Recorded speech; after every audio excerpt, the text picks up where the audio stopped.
반갑습니다. 이번 주부터는 보험 임플란트에 대해서 2주 동안 공부를 해보는 시간을 가져보도록 하겠습니다. 먼저 오늘 배울 내용은 임플란트 적용 기준과 임플란트 적용 사례에 대해서 알아보는 시간을 가져보도록 할게요.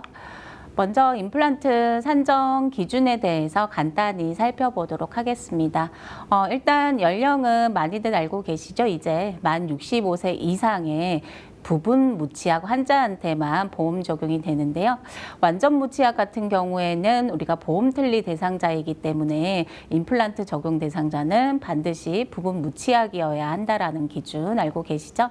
그리고 간혹 여쭤보시는 분들이 있는데 잔존 치아가 남아있는데 이 치아가 치근만 남아있는 상태였다라고 하면 이거를 유치약으로 봐야 되지 않냐라고 여쭤보시는 분들이 있는데요.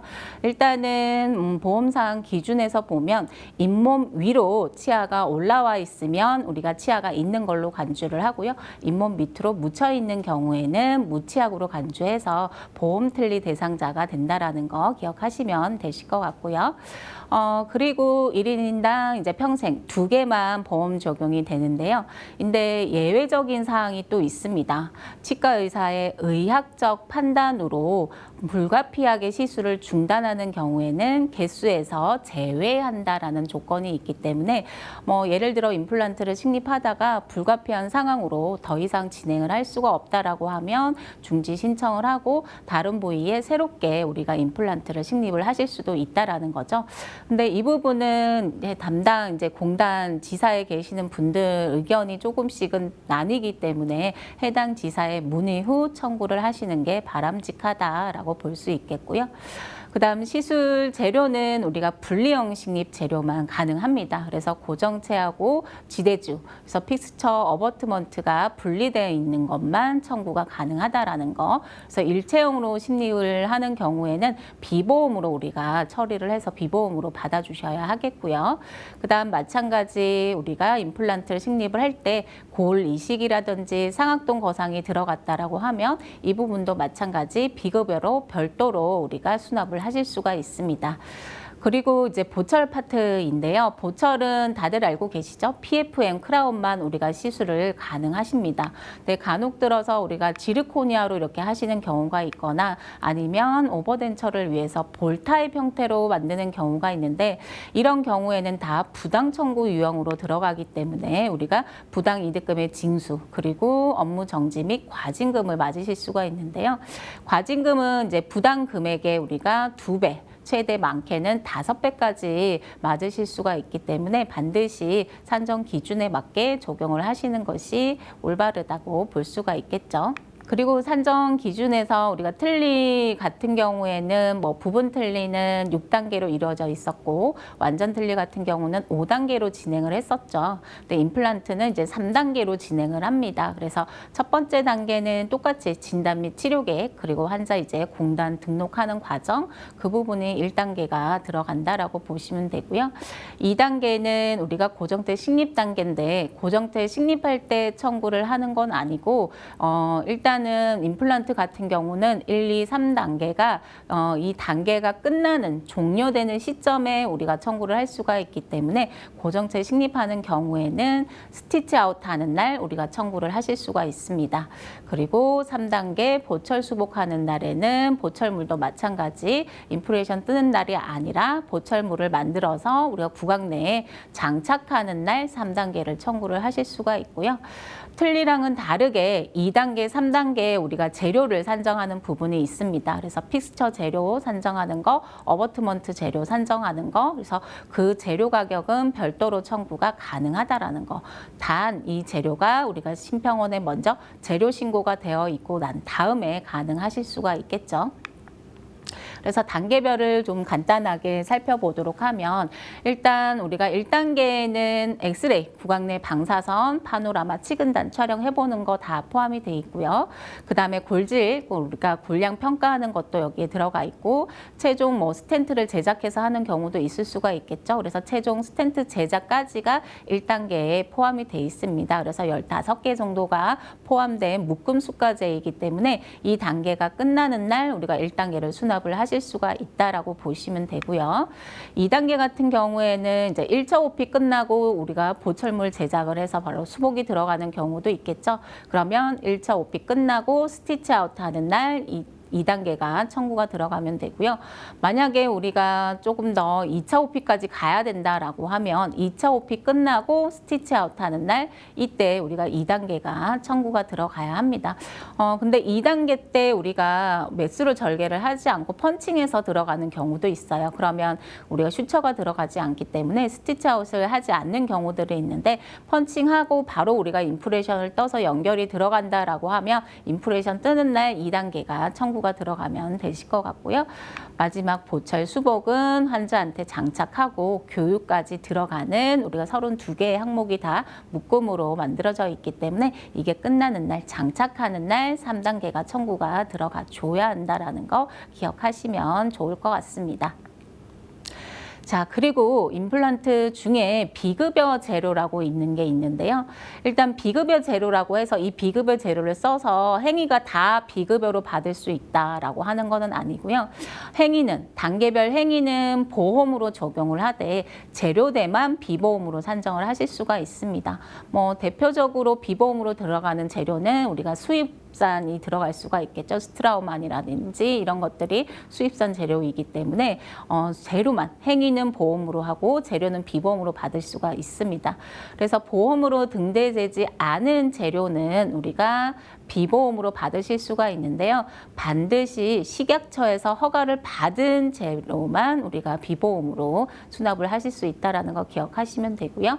그 다음 두 번째 있는 게 맞춤형 지대주라고 해서 환자 구강 내 치아 형태 모양에 맞게 제작을 별도로 해서 오는 경우들이 있습니다. 그래서 맞춤형 지대주, 커스텀으로 제작을 하는 경우에도 마찬가지 우리가 비급여로 행위는 보험이고 재료는 비급여로 우리가 처리를 해주셔야 한다라는 거 기억하시면 되실 것 같고요.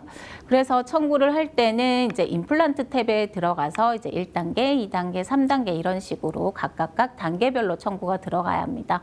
그래서 틀니 같은 경우에는 우리가 1단계, 2단계가 같이 적용이 되실 수가 있겠지만 임플란트 같은 경우는 각 단계가 끝나는 날 종료되는 시점에 청구가 들어가야 되기 때문에 1, 2단계가 같이 청구가 되실 수가 없다라는 거. 그래서 하루에 한 단계씩만 청구가 들어가 줘야 합니다. 그래서 전체적인 흐름을 한번 살펴보도록 하면은요.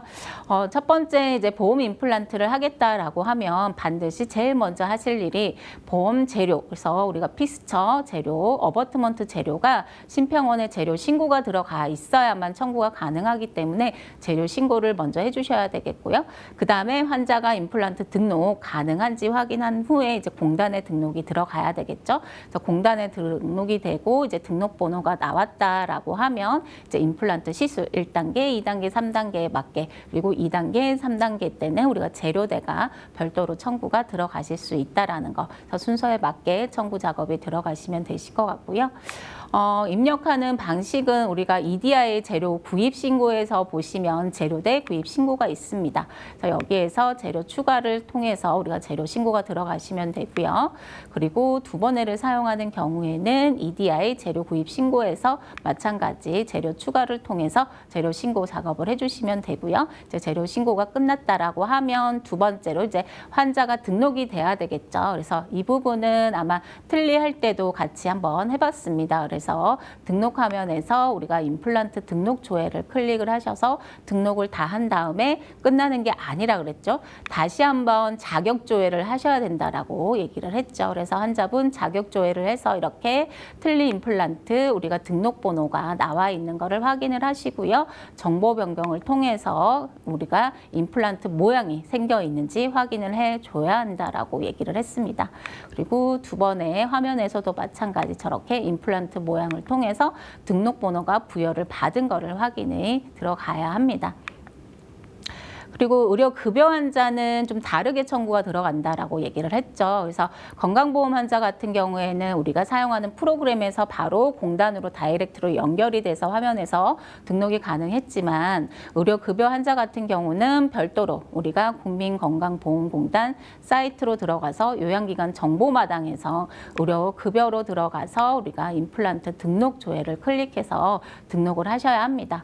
이때 의료급여 환자들은 바로 승인이 들어가는 경우도 있지만 대개는 뭐 하루 정도, 이틀 정도 늦어지는 경우들이 있기 때문에 우리가 등록을 하면 담당자 연락처가 이렇게 뜨게 되는데요. 그 담당자한테 바로 전화를 해서 우리가 등록했으니 한번 우리가 승인 작업을 해달라고 별도로 요청을 하면 좀 더 빠르게 작업이 이루어질 수가 있습니다. 그래서 알아두시면 좋을 것 같고요. 이제 사례로 좀 통해서 우리가 한번 같이 알아보도록 하겠습니다. 첫 번째 사례인데요. 3월 11일 날 이가 부러졌다라고 해서 내원을 했는데요. 파노라마를 찍었고요. 그 다음에 그 부위 발치가 들어갔네요. 그리고 발치 즉시 임플란트가 들어간 상황입니다. 그러면 일단은 우리가 파노라마 촬영 같은 경우는 틀니 임플란트 하는 경우에는 이 1단계 안에 아까 파노라마 그리고 CT 촬영하는 비용이 다 포함이 돼 있기 때문에 별도로 산정을 할 수가 없다라고 얘기를 했죠. 그래서 파노라마 산정은 들어가지 않고요. 그 다음에 발치를 했습니다. 그래서 임플란트 1단계, 2단계, 3단계 안에 발치 비용은 별도로 우리가 수가를 매겨서 금액을 정해놓은 게 아니기 때문에 발치 비용은 별도로 산정이 가능합니다. 그래서 발치 청구가 가능하겠고요. 그리고 이날 이제 진단과 동시에 식립이 들어갔기 때문에 진단한 1단계를 청구를 해주셔야 되겠죠. 그래서 이날은 1단계, 그래서 발치랑 처방전 나간 게 같이 청구가 들어가면 되고요. 그 다음에 일주일 후에 드레싱을 했다라고 되어 있고요. 그리고 우리가 후에는 이제 스티치 아웃이 될 거라고 되어 있으면 2단계 청구는 우리가 청구를 언제 하라고 얘기를 했죠? 그렇죠. 스티치 아웃 하는 날 청구를 하라고 얘기를 했습니다. 그래서 3월 18일 같은 경우는 청구할 게 없는데 다만 이때 염증이 좀 있어서 처방이 또 나가는 경우가 있을 수가 있으세요. 그래서 처방이 나가는 경우에는 처방전만 발급을 해주셔야 됩니다. 그래서 우리가 진찰료 있는 부분에서 틀니 임플란트로 체크를 하고 처방전만 발행을 해주셔야 되실 것 같고요. 3월 25일 날 이제 스티치 아웃 한 날 2단계 그리고 고정체 픽스처 재료가 같이 청구가 들어가시면 되고요. 그 다음에 6월 17일 날 우리가 트랜스퍼 TS를 연결을 했고 최종 파이널 이제 인프레이션을 뜬 날이죠. 근데 이 최종 이제 인프레이션 뜬 날 우리가 청구가 들어가는 건 아니고 보철물 세팅이 구강 내에서 우리가 이뤄지는 경우에 우리가 장착하는 날 청구가 들어간다라고 얘기를 했죠. 그래서 17일은 청구를 하실 수 있는 부분이 없고 이제 27일 날 우리가 3단계가 청구가 이렇게 들어가면 됩니다. 이제 프로그램 화면에서 어떻게 적용이 되는지 같이 한번 살펴보도록 하겠습니다. 1단계는 먼저 우리가 틀니 임플란트에서 1단계 진단 및 치료 계획을 클릭해서 이제 들어가게 되면은 입력을 하면 이렇게 진찰료 구분에서 틀니 임플란트로 자동으로 변하기 때문에 단계별로 들어갈 때는 우리가 굳이 수정해야 될 필요가 없습니다. 그래서 잘 들어가 있는지 그리고 상병은 K08.1로 되어 있는지 확인만 해주시면 되실 것 같고요. 그 다음에 우리가 이날 청구가 이제 첫 번째는 1단계 청구가 들어간 게 들어가고요. 처치번호 2번에는 이렇게 발치 비용이 들어가면 되겠죠.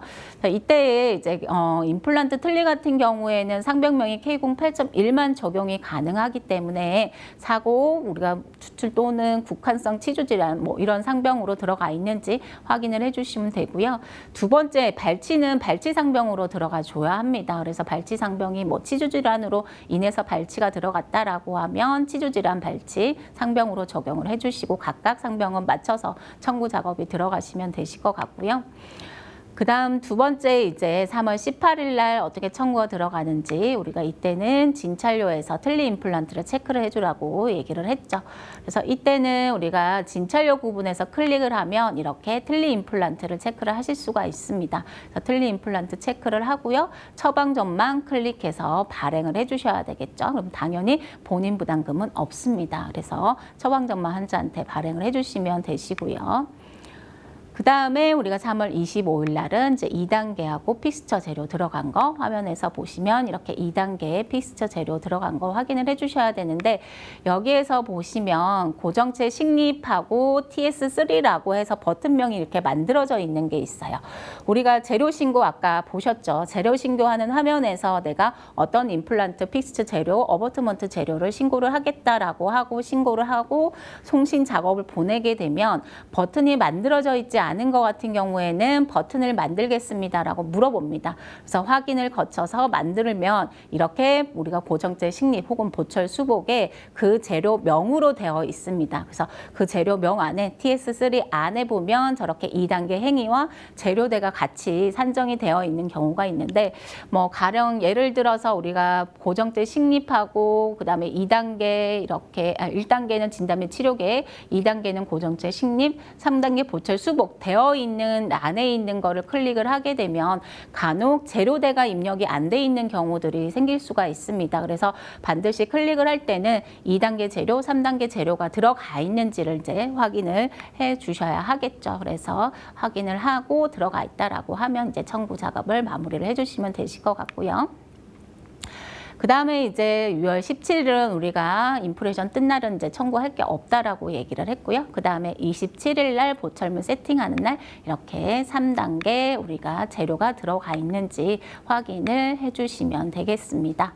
그러면 이제 1, 2, 3단계가 다 청구가 들어간 거죠. 그래서 입력하는 거는 사실 크게 어렵지 않습니다. 임플란트는 여러 번 내원을 많이 하는 경우들이 있는데 우리가 최종 단계가 끝나는 날만 청구를 하기 때문에 1단계, 2단계, 3단계만 청구를 하고 이 과정 중에 가끔 확인을 위해서 엑스레이를 찍어보거나 처방전이 나가는 경우에는 다 우리가 단계별 수가 안에 포함이 되어 있기 때문에 별도로 산정이 들어가지 않는다라는 거 기억하시면 좋을 것 같고요.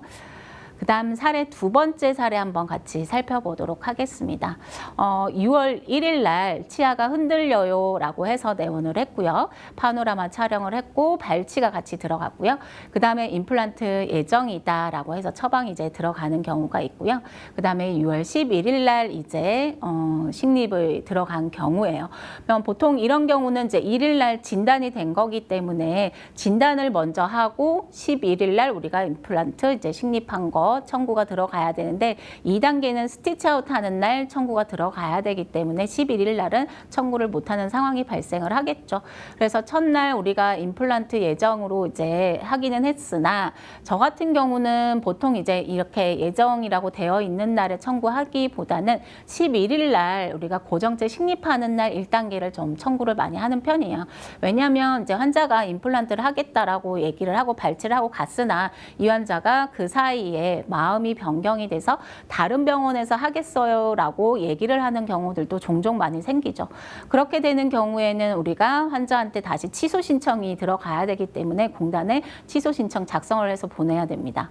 근데 이게 달이 만약에 바뀌었다라고 하면 5월 달에 와서 저렇게 했다라고 하면 이미 청구가 1단계가 들어가 버린 상태가 되기 때문에 이때는 환수를 하려면 공단에 심평원에 환수 신청이 들어가야 돼요. 심평원에 환수 신청을 하고 환수가 끝나면 그 증거로 환수가 됐다라는 거를 캡처를 해서 공단에 취소 신청서와 같이 보내야 되는 좀 번거로운 작업들이 일어나기 때문에 확실하게 식립을 하는 날 이제 1단계를 좀 많이 청구를 하는 편입니다. 그래서 원칙적으로 이제 단계가 일단 1일 날 진단이 끝났다면 뭐 스텐트를 만들지 않고 1단계가 끝났다라고 하면 이제 1일 날 진단 및 치료 계획이 들어가실 수가 있겠죠. 그래서 이날은 일단 저 같은 경우는 초진료하고 발치료만 이렇게 먼저 청구를 하는 편이고요. 2단계는 11일 날 식립하는 날 이제 2단계, 1단계 청구를 하고 처방전 발행이 이렇게 나가는 편이고요. 그 다음에 이제 스티치 아웃 하는 날 들어가야 되는데 봤더니 2차 수술까지 있네요. 그렇게 계획이 돼 있기 때문에 2차 수술하고 나서 스티치 아웃 하는 날 우리가 2단계가 청구가 들어가야 되겠죠. 근데 6월 20일 날 보면 이제 밥 먹다가 우리가 임플란트 뭐 하는 게 세 조각이 좀 빠져서 내원을 했다라고 해요. 봤더니 이제 커버 스크루 치료가 빠져 있는 상태죠. 그럼 다시 껴주면 되겠죠. 그래서 그런 날은 청구할 게 있다 없다? 없다. 단계별 안에 다 포함이 돼 있기 때문에 청구를 못한다라고 보셔야 하겠고요. 그 다음 7월 25일 날 와서 우리가 40번대 구치 부위에 치근할텍술, 중간에 임플란트 같은 경우는 6개월 뭐 몇 개월 정도 길어지는 기간이다 보니까 중간중간에 다른 부위를 치료가 들어가야 되는 상황들이 종종 발생을 하는데, 이때는 6월 20일 날 왔고 지금 7월 25일 날 왔죠. 프로그램이 이거를 한 달씩씩 기억을 하기 때문에 한 달이 넘어가면 초진으로 우리가 뜨는 경우들이 많습니다. 근데 임플란트는 1단계를 시작을 했다, 틀리도 마찬가지고 시작을 했다라고 하면 종결이 되는 3단계가 끝나는 전까지는 재진료로 우리가 산정을 해주셔야 됩니다. 그래서 7월 25일은 재진에 치근할텍술이 청구가 들어가야 하겠고요. 그다음 8월 25일 2차 수술이 들어간 날은 청구를 못 하겠죠. 그리고 9월 2일 스티치 아웃 하는 날, 이때 우리가 청구 작업이 2단계가 청구 작업이 들어가야 되고요.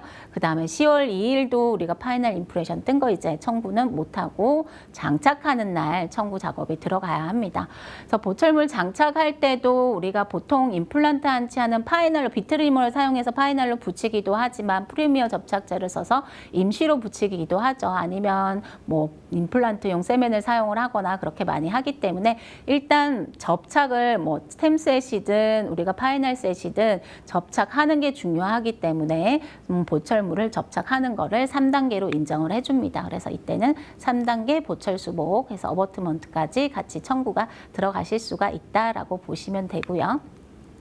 그래서 우리가 이날은 청구가 재진료 치근할텍술을 하는 날이 어떻게 들어가는지 화면에서 한번 보도록 하면, 진찰료 구분해서 초진으로 입력이 되어 있으실 텐데요. 이거를 재진으로 바꿔주시고 치근할텍술로 청구가 들어가시면 된다라는 거.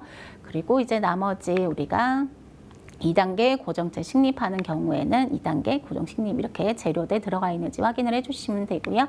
그 다음 마찬가지 이제 10월 13일 날 우리가 3단계가 들어가야 된다라고 얘기를 했죠. 그래서 마찬가지 3단계와 재료가 들어가 있는지 확인을 거친 후에 이제 청구 마무리가 들어가시면 되실 것 같고요.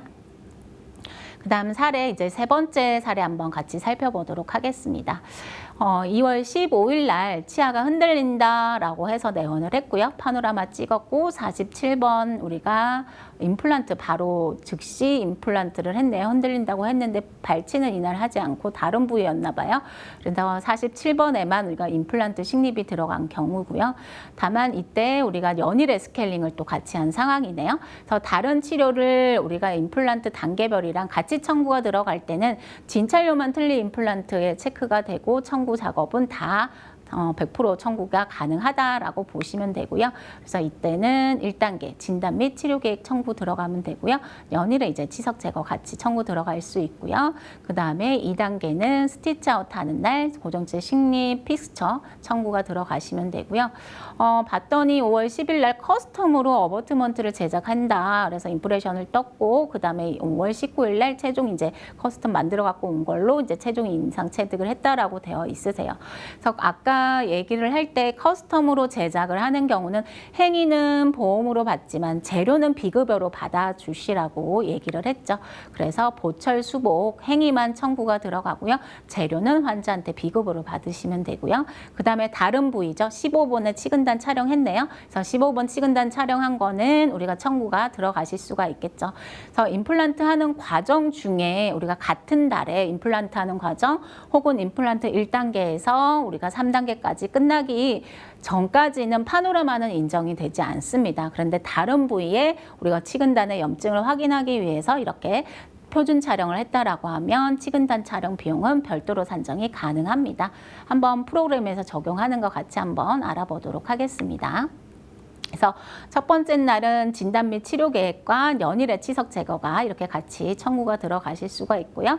우리가 진찰료에서 임플란트 틀니로만 바꿔주시면 되는데 바꿀 필요는 없어요. 임플란트 진단 1단계가 청구가 들어갔기 때문에 자동으로 틀니 임플란트로 변경이 되어 있을 겁니다. 그래서 확인만 해주시면 되시고요.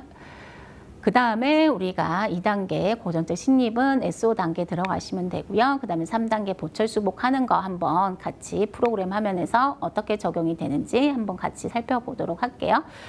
저 같은 경우는 이렇게 커스텀이라고 해서 따로 버튼을 만들어서 사용을 하는 편입니다. 그래서 원클릭이나 두 번의 프로그램 사용을 할 때는 버튼을 이렇게 다 만들 수가 있으세요. 그래서 버튼에서 커스텀이라고 해서 만들어 놓고요. 이때 사용하는 재료까지도 이렇게 같이 세팅을 해 놓습니다. 그래서 커스텀으로 만들어 갖고 오는 거, 그래서 기공료가 얼마 정도 들어가 있다라고 하면 여기 뭐 2만 원, 3만 원, 4만 원, 5만 원 이렇게 병원에서 받는 금액 적어 놓으시면 되겠죠.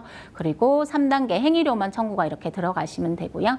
그 다음에 우리가 반드시 내역 설명을 좀 달아주셔야 됩니다. 3단계일 때 왜 우리가 재료대가 없는지 커스텀으로 제작해서 재료대가 없이 진행했다라는 내역 설명을 넣어주시고 마무리를 하시면 되실 것 같습니다. 그리고 이제 다른 부에 15번에 했던 거 클릭해서 치근단 촬영 같이 청구가 들어가면 되고요. 이렇게 해서 우리가 이번 시간 임플란트 산정 기준에 대해서 알아보는 시간이었고요. 다음 우리가 FNQ에서 만나 뵙도록 하겠습니다. 수고 많으셨습니다.